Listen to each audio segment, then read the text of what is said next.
Teja live TV.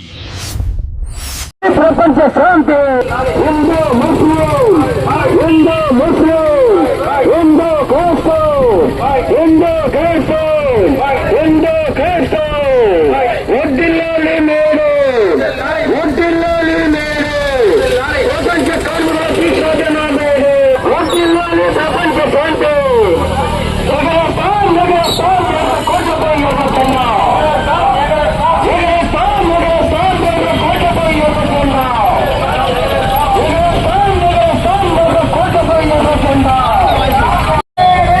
Naveena కొంచెం వెనక్కిరా.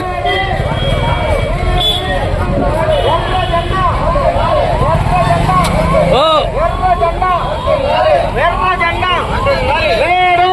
Auto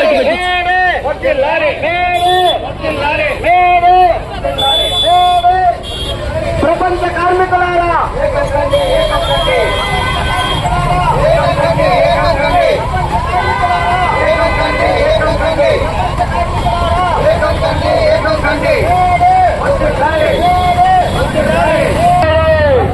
వడ్డిల్లాలి ఎర్ర జెండా.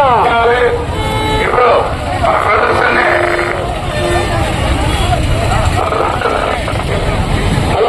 మన ప్రదర్శనని జిల్లా కమిటీ నాయకులు ముస్తు గురునాథ్ గారు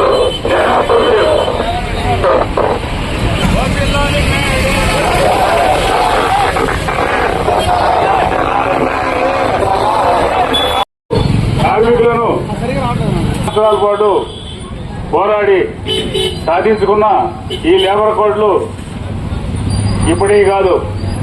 1886లో కార్మికులు చికాగో రాష్ట్రంలో అమెరికా దేశంలో పని గంటల కోసం అదేవిధంగా వేతనాల పెంపు కోసం పోరాటాలు చేస్తూ ఉన్నారు.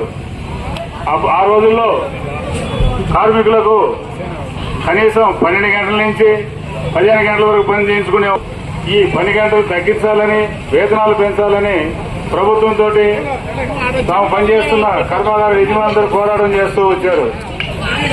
అప్పుడు పెట్టుబడిదారులు ఈ ఉద్యమాన్ని అణిచేందుకు పోలీసులు ఉపయోగించి కాల్పులు చేశారు. ఆ సందర్భంలో 6 కార్మికులు ప్రాణాలు కోల్పోయారు. ఆ సందర్భంగా ఒక కార్మికుడు ఎగరేశారు. ఆ రోజు నుంచి కార్మికులకు ఎర్ర జెండా ఒక గుర్తింపుగా ఉంది. మేడే కార్యక్రమాన్ని మేడేని కార్మిక దిశాధీనంగా చేస్తూ వచ్చారు. అప్పటి నుంచి సుమారు 30 సంవత్సరాల పాటు పోరాటం చేసి 8 గంటల పని విధానాన్ని అదేవిధంగా వేతనాల పెంపును సాధించుకున్నారు. కాలక్రమేణా అనేక పోరాటాలు చేసి కార్మికులు 40 హక్కులను చట్టాలను కార్మిక హక్కులు సాధించుకున్నారు. కానీ నేడు అధికారంలో ఉన్న ఈ కేంద్ర ప్రభుత్వం ఈ చట్టాలని తమ పార్లమెంట్ లో బలం ఉందని ఒక కలంపోటుతో రద్దు చేసి కార్మికులకు నష్టం కలిగించి కర్మాగార యజమానులకు పెట్టుబడిదారులకు ఉపయోగం కలిగించే 4 లేబర్ కోడ్లను అమల్లో తీసుకుని వచ్చింది. ఈ లేబర్ కోడ్లను అమల్లోకి వస్తే కార్మికుల జీవితాలు అస్తవ్యస్తంగా తయారవుతాయి. పని గంటల మీద కంట్రోల్ ఉండదు. ఇప్పుడు దాకా కొనసాగుతున్న 8 గంటల పని విధానాన్ని 12 గంటలు 15 గంటలు పెంచుకునేందుకు వాళ్ళకు వెసులుబాటు ఇచ్చారు. ఇప్పటికే మన రాష్ట్రంలో ముఖ్యమంత్రి చంద్రబాబు నాయుడు గారు 12 గంటల పని విధానం అని చట్టం తీసుకుని వచ్చాడు.